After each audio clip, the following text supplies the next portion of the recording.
It's easy to say old movies are better than what we have today. I think people say it because they want to sound smart.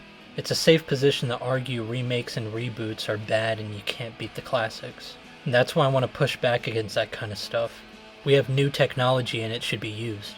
I don't like this idea where it's like, oh, I'm gonna use technology from the 1970s because it was pure and authentic. Some people don't like the new things, but I do. When the Scarface remake came out in the 1980s, it was controversial. De Palma's Scarface was sexy, cool, action-packed, cutting edge, and it spoke to a new generation of people.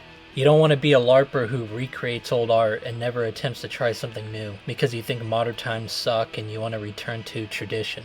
A recent example is Blade Runner 2049.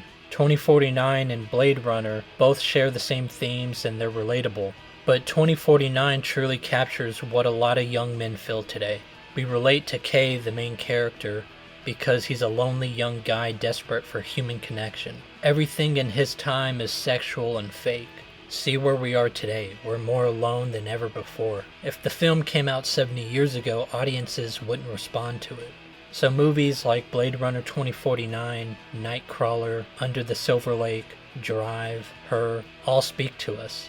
We don't need another Tarkovsky, Kubrick, Peckinpah, Hitchcock. We need new material, visionaries, original artists. Individuals like Craig Zoller, Bruno Dumont, Quentin Dupieux recognize the problems we face today, and they use their art to connect us to our inner selves. And there are uplifting filmmakers like Jared Hess. His movies are wholesome and endearing and nostalgic, but Hess doesn't want to return to the good old days. Young people can't relate to the Andy Griffith Show, but they can relate to Napoleon Dynamite and Gentlemen Broncos because it's fresh and it's timely. Although there are exceptions, Taxi Driver's Travis Bickle is a timeless character. Regarding remakes, I think a filmmaker should do something different. Their work should provide us with a different perspective, something we never thought of.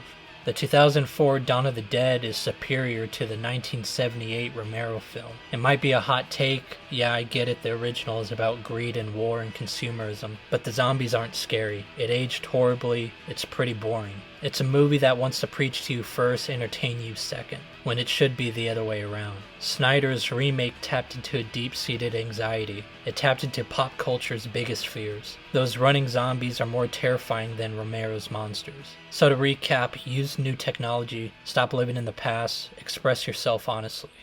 Think it, dream it, do it!